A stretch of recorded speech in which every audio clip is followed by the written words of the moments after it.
Sir लेकिन अगर pressure की बात करें तो जैसे मैंने देखा है कि अंपायर पे प्रेशर बहुत ज्यादा होता है। मान लो कि आपका एक फैसला भी गलत हो गया तो आपका नाम हमेशा के लिए खराब हो जाता है, जितना पैशन इंडिया में है।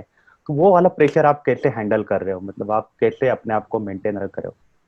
नहीं, एक्चुअली कैसा है, जैसे हम धीरे धीरे, it comes with experience. Actually ये प्रेशर हैंडलिंग कैसे, जैसे मैंने शुरुआत में चालू किया था अंपायरिंग, तभी बहुत तकलीफ होता था कि यार मैं इतना मेहनत से कर रहा हूँ, एक डिसीजन गलत हो गया तो सब लोग आज बोल रहे हैं या जो कर। बट जैसे जैसे आप मैचेस करते जाते हो, दिन ब दिन अलग अलग प्लेयर्स से मिलके जाते हो, एट द सेम टाइम आप देखते हो कि एक रिस्पेक्ट बन रहा है आपके बारे में, प्लेयर्स से लो या आपके कलीग से लो या एडमिनिस्ट्रेटर से लो। तो फिर समझ में आता है कि ये गलतियां, ये पार्ट ऑफ दिस प्रोफेशन है। हमें, मेरे जो गुरु थे वो हमेशा कहा करते थे कि हर प्रोफेशन के साथ कुछ ना कुछ चीजें साथ में आती है, आप उसको लेके ही चलना है। आप उसके बारे में कंप्लेंट करते बैठोगे तो आप उस प्रोफेशन में आगे नहीं बढ़ सकोगे। जैसे अपने सीए प्रोफेशन में है कि सीए प्रोफेशन में अपने को लॉ के बारे में अच्छा नॉलेज होना ही जरूरी है, उसको आप नजरअंदाज नहीं कर सकते हो, तो आपको वो स्टडी करते ही रहना है। सेम वे अंपायरिंग में हमें पता है कि pressure is a part of umpiring. So अगर मुझे अंपायरिंग करना है तो वो प्रेशर मुझे लेके ही चलना है, उसके बारे में मैं कंप्लेन करके नहीं चलूंगा।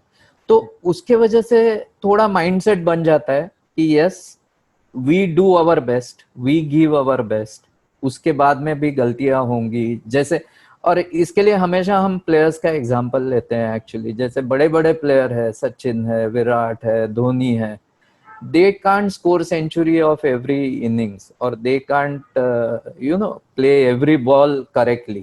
It is the same with you. So once we start analyzing that कि it's same like cricket game, कि क्रिकेट गेम में हर गेंद अच्छी नहीं हो सकती, Right.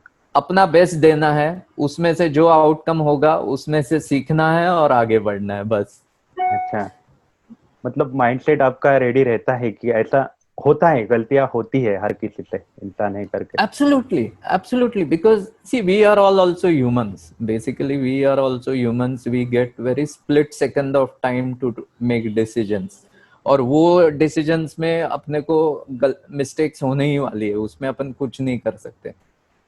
हमको देखना क्या है, वन इज हमारा फोकस पूरा है, हमने पूरी हमारी 100% दिया वो डिसीजन देने के लिए, और अगर उसमें से गलती हो गई तो हम कुछ नहीं कर सकते।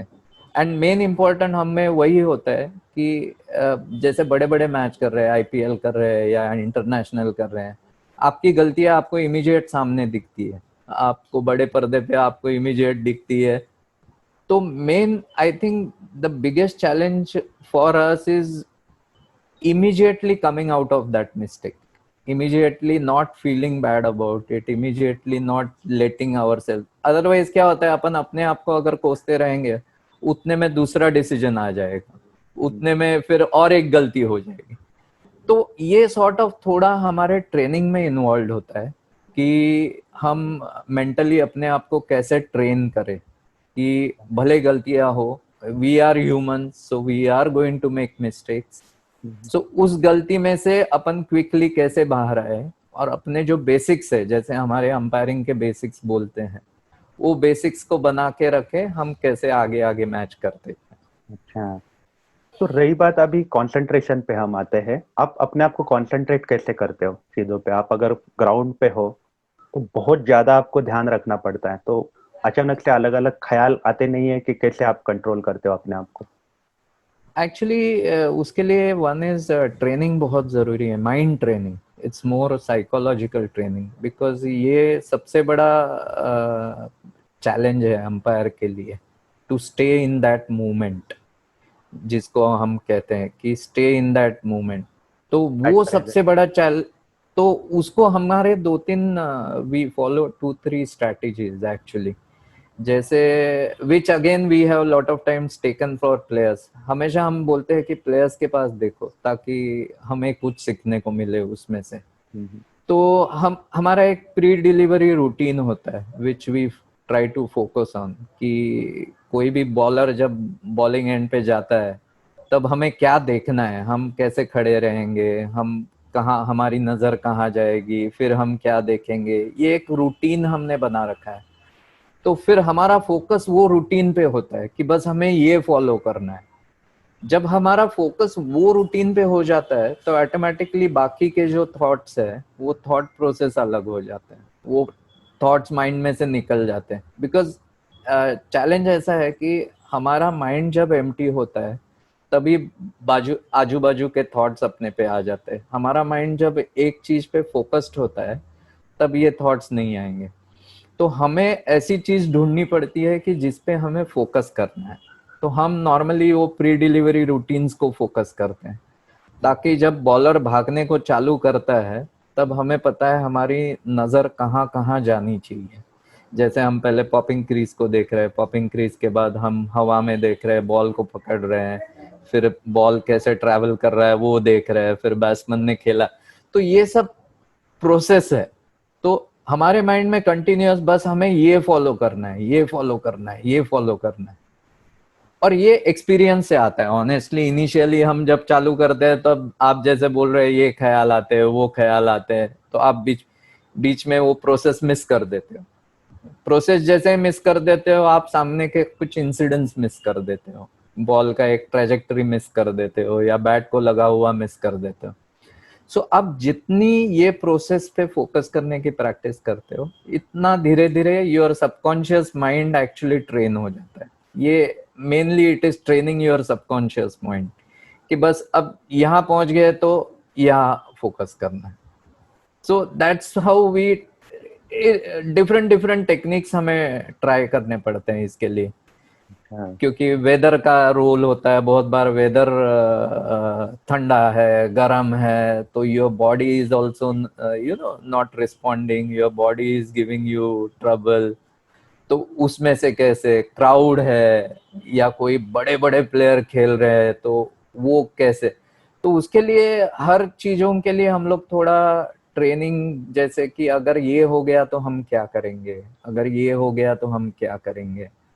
तो इसमें प्रिपरेशन बहुत इन्वॉल्व है एक्चुअली। इसमें मीन्स अंपायरिंग में प्रिपरेशन बहुत इन्वॉल्व है। आपको मैच के बारे में सोचना पड़ता है कि ये मैच मैं कौन सा कर रहा हूँ, क्या होगा, इसमें क्या हो सकता है, ये होगा तो मैं क्या स्टेप्स लूंगा, ये होगा तो मैं क्या करूंगा। तो प्रिपरेशन बहुत इंपॉर्टेंट है। और उसी के लिए मैं वापस सीए के लिए रिलेट कर सकता हूँ इसको, बिकॉज अपने सीए में भी preparation is very important. Because unless you are prepared you won't be able to बराबर। डू गुड तो सीए प्रोबेबिलिटी प्रैक्टिस। पॉसिबिलिटीज की क्या क्या हो सकता है और आप अपने माइंड में अकॉर्डिंगली प्रैक्टिस से आप प्रोग्राम बना देते हो, ऐसा हुआ तो वो यस, करना है, ये हुआ तो वो करना है, वो करना है, वो करना है। ये तो यस। हाँ।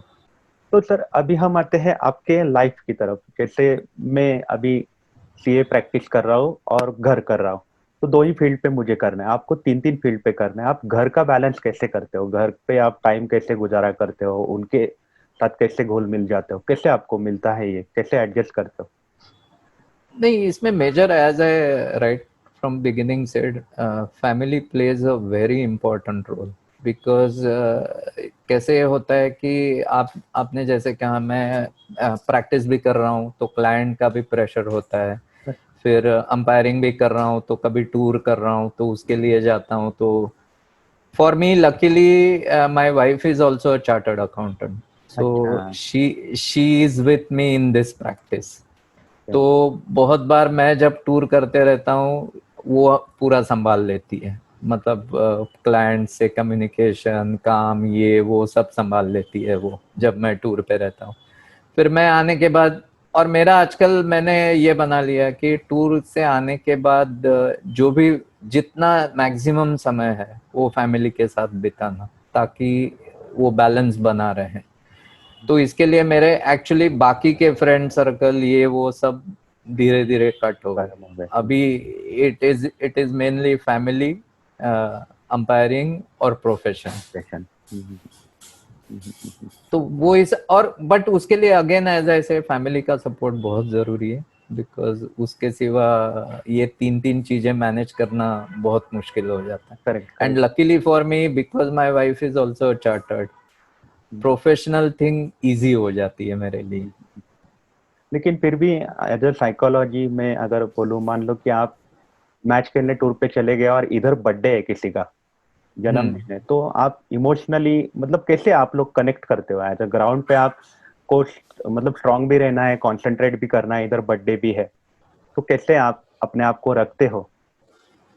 क्या आई ट्रेनिंग थिंक होता है दैट्स, उसके पीछे? नहीं, mainly it is a mental toughness honestly, because और उसके लिए कैसा है कि ये जरूरी है कि मेरी प्रायोरिटीज क्या है, क्योंकि जब आप जैसे बोल रहे हैं कि मैं बर्थडे मिस कर रहा हूँ किसी फैमिली मेंबर का, हम्म, तो वो बर्थडे मिस करने के पीछे उतना ही स्ट्रॉन्ग रीजन है या स्ट्रॉन्ग रीजन होना चाहिए, और वो पूरी फैमिली अवेयर होनी चाहिए कि ये जो बर्थडे मिस कर रहा है वो खुद के मौज के लिए या खुद के इसके लिए नहीं कर रहा है, उसके पीछे कुछ पर्पस है या उसके पीछे कुछ एक आइडिया है या डेडिकेशन है या कुछ बनना है। वंस दैट इज क्लियर कि why you are doing it, then वो थोड़ा जो गिल्ट है या जो ये है वो थोड़ा कम हो जाता है। हम्म, प्लस फैमिली ऑल्सो अंडरस्टैंड्स कि ये क्यों कर रहे हैं, क्या कर रहे हैं, कि क्यों जा रहे हैं, तो वो एक थोड़ा है। दूसरा जो आप बोल रहे हैं कि माइंड में ख्याल, वो तो आते हैं, because particularly when you are travelling you will become homesick, you will miss month, particularly. एक दो दो महीना आप दूर हो तो। हाँ, बट उसी टाइम दैट्स व्हाई वो जो ट्रेनिंग है कि प्रेजेंट में रहना है, कि मुझे अब ये जरूरी है, मुझे क्या जरूरी है। अब मैं जब ग्राउंड पे हूँ तो मेरे लिए एक ही जरूरी चीज होती है, वो नेक्स्ट बॉल। वो नेक्स्ट बॉल मुझे ठीक से देखना है और मुझे उसके ऊपर जो भी होगा उसके ऊपर ठीक से डिसीजन देना है। मेरे लिए वो टाइम पे बस वो नेक्स्ट बॉल है, बाकी कुछ नहीं। ये जब मैं माइंड को ट्रेन करता हूँ कि बस मेरे लिए अब ये है, ये बाकी कुछ नहीं, तब धीरे धीरे वो bye practice you will start focusing on that. और आजकल क्या है, कम्युनिकेशन चैनल्स इतने अच्छे हो गए हैं कि आप मैच के बाद even though you are touring, you can do video call, you can chat with them unlimited. तो वो आप देख सकते हैं एक दूसरे को। और एक्चुअली मैंने जब अंपायरिंग चालू किया तब मोबाइल भी नहीं था, तो मैं जब टूर पे जाता था तो एसटीडी बूथ पे जाके मुझे कॉल करने पड़ते थे, घर पे कॉल करने के लिए।